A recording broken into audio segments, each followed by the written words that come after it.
For decades, the idea of a direct war between the United Kingdom and the Russian Federation was dismissed as a relic of the Cold War or the plot of a dystopian novel, but in late December 2025, that comfortable illusion has been shattered by a chilling announcement from the heart of the British government. Al Carnes, a former Special Forces colonel and current government minister, has broken the silence with a warning that has sent shockwaves through Westminster. The shadow of war is no longer just a distant threat.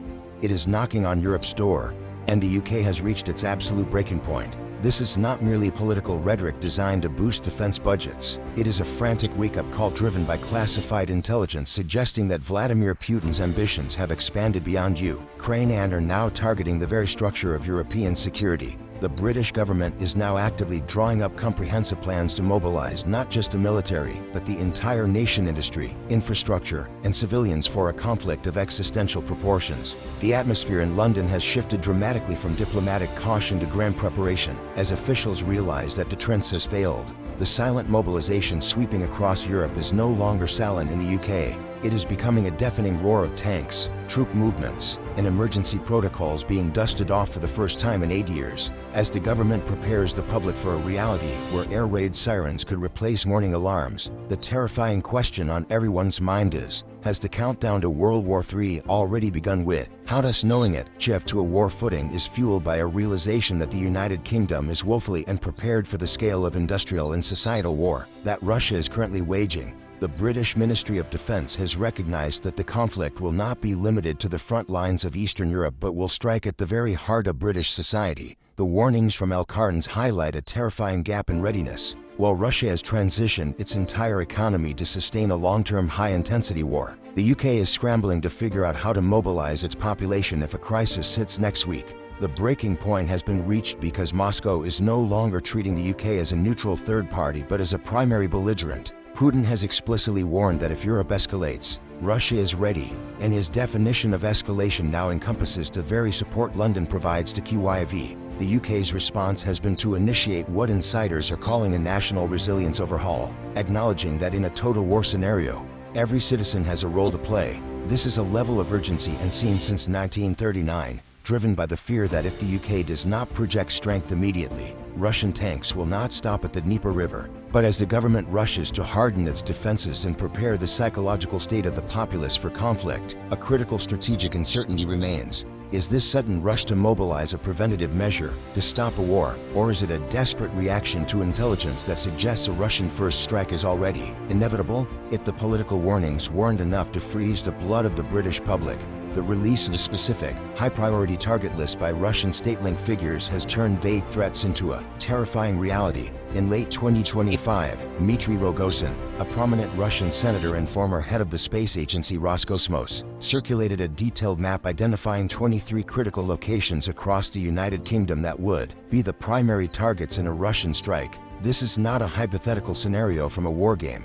It is a publicly broadcast threat designed to terrorize the British population. The list explicitly names nuclear infrastructure, key defense industry sites, and military command centers as the coordinates for potential destruction. The psychological warfare element is undeniable, as Russian media outlets have begun referencing this map in conjunction with threats of hypersonic missile strikes that could obliterate these targets within minutes of launch. Rogozin's warning was accompanied by a chilling message to Russian oligarchs to remove their children from British schools because the UK is now considered deadly dangerous territory. This specific targeting suggests that Moscow has moved past the phase of general posturing and is now actively communicating its strike packages to the world. The precision of the threat listing exactly which cities and facilities would burn has forced the UK Ministry of Defence to scramble air defence batteries and heighten alert levels around these 23 sites. But with the enemy openly pointing a gun at the nation's head, one must ask, is this map a bluff to force a surrender?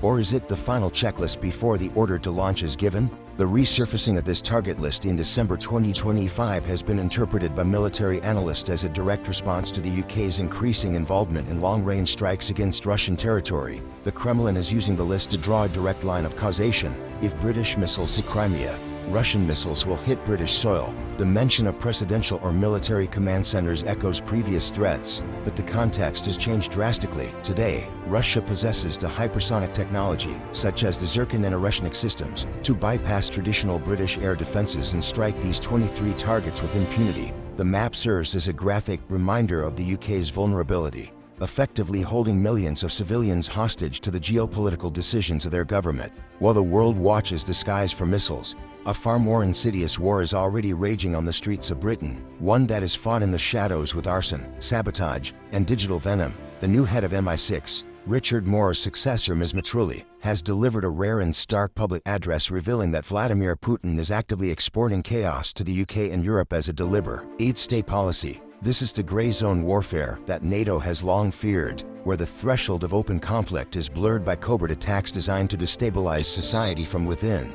Intelligence reports confirm that Russian operatives are behind a surge in unexplained fires at logistics hubs, cyber attacks on critical infrastructure, and disinformation campaigns meant to incite civil unrest. The MI6 chief warned that this export of chaos is a feature, not a bug of Russian strategy, intended to break the British will to fight before a single tank crosses a border. The enemy is already inside the gates, disguised as hackers, criminals, and saboteurs. As the frequency of these accidents increases, a disturbing question rises. Is this chaos merely harassment, or is it the preparation of the battlefield for a coordinated crippling of the UK's power grid and communications? The intensity of this hybrid warfare has forced the UK's intelligence services to pivot towards a wartime footing in the digital and physical realms. MI6 has stated that Russia is testing the West with tactics that sit just below the threshold of war, daring the UK to respond with force while denying direct responsibility. This strategy allows Moscow to degrade British capabilities without triggering Article 5 of NATO, creating a paralysis where the victim bleeds out from 1,000 cuts. The interlocking web of threats described by the spy chief includes everything from weaponized migration to the manipulation of political discourse, aiming to make the UK ungovernable. The warning is clear. Putin believes he can drag out peace talks while simultaneously setting fire to the European house. This dual-track approach of diplomacy and sabotage is designed to exhaust Western patience and resources. The British security apparatus is now engaging in a high-stakes game of whack-a-mole, trying to neutralize Russian cells operating on British soil while preventing panic among the general population. The realization that the front line is everywhere, from the boardroom to the brain, has fundamentally changed the nature of national defense. We are living through a period where the distinction between peace and war has vanished, but as MI6 races to sharpen its technological edge and outplay Russian intelligence, the ultimate danger remains. Can a democracy effectively fight a war against an enemy that operates without rules? Or will the internal chaos eventually force the UK to capitulate without a conventional fight? As the pieces move into place for a potential catastrophe, the United Kingdom is undergoing a profound psychological and industrial transformation, preparing for a conflict that could determine the survival of Western civilization.